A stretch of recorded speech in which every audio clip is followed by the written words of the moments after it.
Hi friends, మీరు చూస్తున్నారు RD radio. ఈరోజు నేను మీ ఆర్జే శాండీ. సో మనతో పాటు ఉన్నారు director, Shailu movie director Sandeep గారు.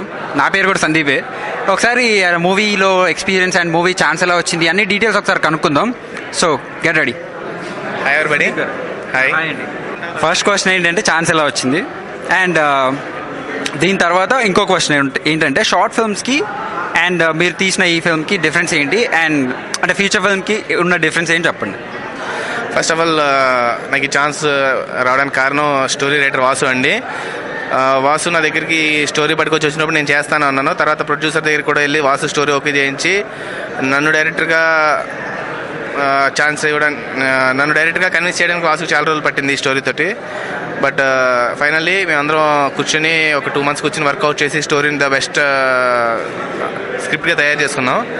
అండ్ మన సందీప్ అడిగినట్టు షార్ట్ ఫిల్మ్స్కి ఫీచర్ ఫిల్మ్స్కి తేడా ఏంటంటే, షార్ట్ ఫిల్మ్స్ వచ్చేటప్పటి మన ఏరియాలో, మన యూట్యూబ్లో, మన ఫేస్బుక్ ఫ్రెండ్స్ని మన టాలెంట్ ఎంత ఉంది అని చెక్ చేసుకుని వాళ్ళని అడిగి వాళ్ళ కామెంట్స్ చేసుకుని, మన ఫ్యూచర్ ఫిల్మ్స్కి మన తప్పులు ఏమైనా ఉంటే మన షార్ట్ ఫిల్మ్స్ ద్వారా తెలుసుకుని రెక్టిఫై చేసుకోవడానికి వాడుకునే షార్ట్ ఫిల్మ్స్ అండి.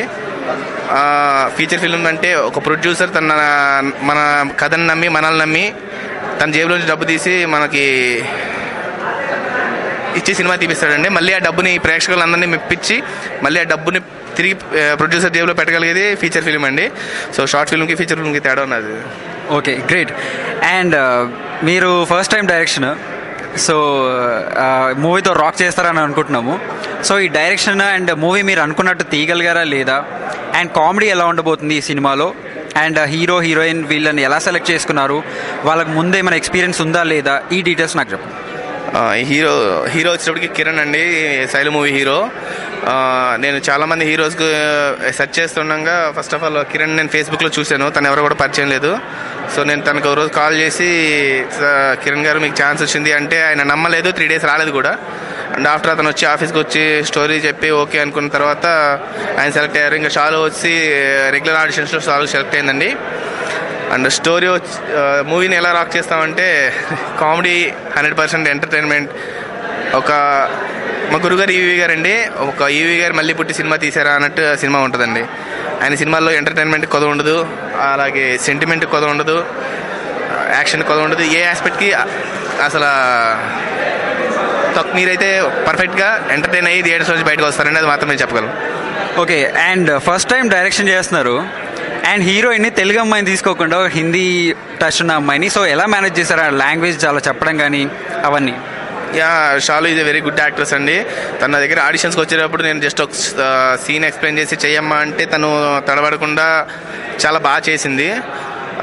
సో తన మీద నేను ఉంచుకున్న నమ్మకాన్ని తను 100%, ఎందుకంటే టైటిల్ రోల్ అండి తనదే మూవీలో.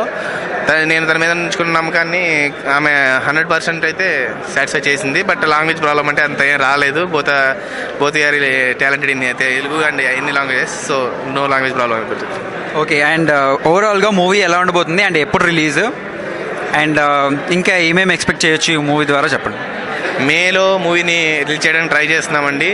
సో యాజ్ యూజువల్ అందరికీ తెలిసినట్టే చిన్న సినిమాలు రిలీజ్ చేయడానికి కొంచెం కష్టపడాలి. But theatrical trailers and song trailers చూసిన తర్వాత బాగా కాన్ఫిడెన్స్ పెరిగింది. అండ్ డెఫినెట్గా మూవీని అయితే మే ఎండింగ్ లోపు మీకు థియేటర్స్లో చూడొచ్చు. అండ్ థియేటర్ని ఒకసారి చూస్తే మీ గుండెలో మీరు బతికున్న నాలో ఆ సినిమా మీ గుండెలో గుర్తుండబోద్దండి, అది మాత్రం నేను చెప్పగలను. Okay, very good. అండ్ తర్వాత ఇంకొక సినిమాటోగ్రఫీ గురించి చెప్పండి, అండ్ మ్యూజిక్ గురించి కూడా చెప్పండి. ఈరోజు ఆడియో లాంచ్ అయింది అండ్ మాకు పాటలు బాగా నచ్చాయి. సో మ్యూజిక్ గురించి అండ్ సినిమాటోగ్రఫీ గురించి మళ్ళీ చెప్పండి. ఫస్ట్ ఆఫ్ ఆల్ ఈరోజు ఆడియో ఫంక్షన్ అండి. సో మ్యూజిక్ డైరెక్టర్ బర్త్డే లాంటిది ఇది. సో మ్యూజిక్ వచ్చేసి కృష్ణ గారు కమలతన ప్రయాణం అనే ఒక సినిమా చేశారండి. సో ఫస్ట్ ఆఫ్ ఆల్ నా బడ్జెట్ చిన్నది అన్నప్పుడు నా కోసం చేసేవాళ్ళు కావాలండి ఈ సినిమాకి. నా డబ్బు కోసం కానీ ఇంకో దానికోసం చేసేవాళ్ళని నేను సెలెక్ట్ చేసుకోలేదు. కేవలం సందీప్ కోసం సినిమా చేసేవాళ్ళని సెలెక్ట్ చేసుకున్నాను. అలాగే కృష్ణ గారు ఒకళ్ళు అందులో. అండ్ ఆయన మ్యూజిక్ ఇచ్చారండి.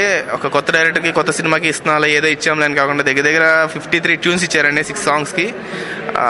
చాలా కష్టపడ్డారు, చాలా తిట్టుకుని ఉంటారు మేబీ. ఆయన చాలా విసిగిచ్చాను, కానీ బెస్ట్ అవుట్పుట్ అయితే వచ్చిందండి. I'm so happy by seeing the output and the audience response while they are showing. And obviously Sriwass గారు అండ్ ఆర్యన్ రాజేష్ గారు చాలా బాగున్నాయని చెప్పారు. నేను హ్యాపీగా ఫీల్ అవుతున్నాను, అంతే అండి. సినిమాటోగ్రఫీ వచ్చేటప్పటికి మహేష్ అర్లా అండి, నాకు బ్రదర్ లాంటి వాడు. బ్రదర్ అని ఎందుకంటున్నానంటే సినిమాటోగ్రఫీ అప్పుడు డైరెక్టర్ మనసులో ఉన్నది సినిమాటోగ్రఫీ తన కళ్ళతో చూపించాలండి. సో అంత కోఇన్సిడెన్స్ ఉండాలి, ఇద్దరికి కోఆర్డినేషన్ ఉండాలి. ఆ కోఆర్డినేషన్ మా ఇద్దరికి ఉందనేది ఆల్రెడీ స్క్రీన్ మీద మాకు కనపడింది. So once again I heartfully thank to my music director and my cinematographer. Very thanks. Movie ఎప్పుడు రిలీజో చెప్పలేదు. మే 2nd week to or 3rd week, sir. Okay. And Shailu పేరు ఎలా పెట్టారు? ఆబ్వియస్లీ సందీప్ గారు. పాస్. క్వశ్చన్కి పాస్ చెప్పేశాడు. సో ఎనీవేస్ అంటే చాలా బాగా చెప్పారు అండ్ ఇంటర్వ్యూ చాలా బాగా కూడా ఇచ్చారు. ఇందులో మంగమ్మ అంటే పాత సాంగ్ రీమిక్స్ ఒకటి పెట్టారు అండ్ ఆ సాంగ్ హైలైట్ ఈ మూవీకి. అండ్ ఆ సాంగ్ గురించి ఒకసారి ఆ థాట్ ఎలా వచ్చింది మీకు? ఆ థాట్ ఎలా వచ్చింది అది చెప్పండి.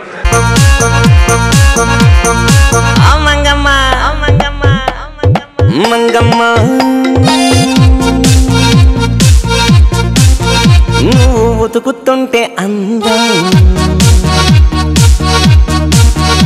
అబ్బా వేశావే బంధం మంగమ్మ నువ్వు ఉతుకుతుంటే అందం అబ్బా వేశావే బంధం.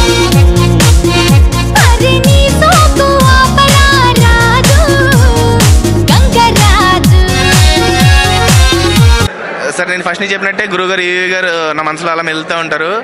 సో ఆ రోజులో ఎస్వి కృష్ణారెడ్డి గారు కానీ ఈవి గారు కానీ వాళ్ళ ప్యాటర్న్ సినిమాస్లో కమెడియన్ సాంగ్ ఆ థీమ్గా వెళ్ళిందండి. ఇప్పుడు రెగ్యులర్గా యాక్షన్ సినిమాలు ఈ సినిమాలు ఎలాగో అప్పుడు కమెడియన్కో సాంగ్ ఒక పాత్ర ఇంపార్టెన్స్ ఉండేదండి. ఇప్పుడు వచ్చినట్టు కాకుండా సో మన సినిమాలో అన్ని జోనర్ ఆడియన్స్కి నచ్చాలి అనేది చాలా ఇంపార్టెంట్. అండ్ రాజ్బాబు గారిది సూపర్ హిట్ సాంగ్ అది మంగమ్మ అనేది. ఆ సాంగ్ని మా ప్రొడ్యూసర్ వాసు గారు మన స్టోరీ రైటర్ వాసు గారు అయితే 100% సాటిస్ఫై చేయగలరని నమ్మి మేము చేసామండి. మా ప్రయత్నాన్ని గురువుగారికి ఆల్రెడీ అంకితం చేస్తాను అండ్ చాలా హ్యాపీగా ఫీల్ అవుతున్నానండి బెస్ట్ అవుట్పుట్ వచ్చిన తర్వాత. ఎందని తారల్లారా కలకల పొంగే వాగుల్లారా నన్నిటి చూసి నాతో రారా ఆగక సాగే ఏరుల్లారా మనసును గిల్లే గోలుల్లారా ప్రేమగా నన్నే లాలిస్తారా ఆకాశం నాతో చిందెయ్యాలో కోలాటాలే ఆడేయాలో వసంతం నాకై ఊరేగాలో నన్నే చూసి నీలయ్యాలో. స్టోరీ రైటర్ గారి గురించి చెప్పండి. స్టోరీ రైటర్ వాసు దొడ్డిపట్ల అండి. The typical story in Telugu film industry. ఇటువంటి స్టోరీ రాదు అని అందరు చెప్తా ఉంటారు కదండి. సినిమా చూసి వచ్చిన తర్వాత ఆడియన్స్ చెప్తారండి ఆ మాట. ఇటువంటి స్టోరీ రాబోదు అనేది మాత్రం కన్ఫర్మ్ అండి. అది డెఫినెట్గా. అండ్ వన్ మోర్ అండి, నేను ఈ సినిమా డైరెక్ట్ చేయకముందు చాలా షార్ట్ ఫిల్మ్స్ చేశానండి. మా తమ్ముడితో కూడా షార్ట్ ఫిల్మ్ స్టార్ట్ చేశాను, బట్ అది రిలీజ్ చేయలేదు. ఆ షార్ట్ ఫిల్మ్ మా అసిస్టెంట్ డైరెక్టర్ కంప్లీట్ చేసి రిలీజ్ చేయాలని కోరుకుంటున్నానండి. అది నా షార్ట్ ఫిల్మే. ఇంకా అసలు షార్ట్ ఫిల్మ్స్ తీయాలనుకుంటా. అండ్ మీ నెక్స్ట్ ప్రాజెక్ట్స్ గురించి చెప్పండి. సార్ ఫిల్మ్స్ అంటే ఇంట్రెస్ట్ ఉన్న వాళ్ళకి షార్ట్ ఫిల్మ్స్ అనేది ఏం లేదు సార్. నేను షార్ట్ ఫిల్మ్స్ ప్రొడ్యూస్ చేయాలనుకుంటున్నాను. అట్లానే ఫిల్మ్స్ ఫర్దర్ ఫిల్మ్ వచ్చి ఆర్ఎన్ రాజేష్ గారితో ఆల్రెడీ స్టోరీ చెప్పన్నాను. అది ఆ స్టోరీ చెప్పన్నాను. Next next month 4th final decision అవుద్ది అండ్ నెక్స్ట్ మంత్ ఎండింగ్కి అనౌన్స్ అవుద్ది. And thanks for rain top entertainments and RD radio and Sandeep Kadime and my brother Sandeep Chanti, Sandeep, Jai, Kiran. చాలా థ్యాంక్స్ గైస్. మీరు రావడం చాలా హ్యాపీ ఫీల్ అవుతున్నాను.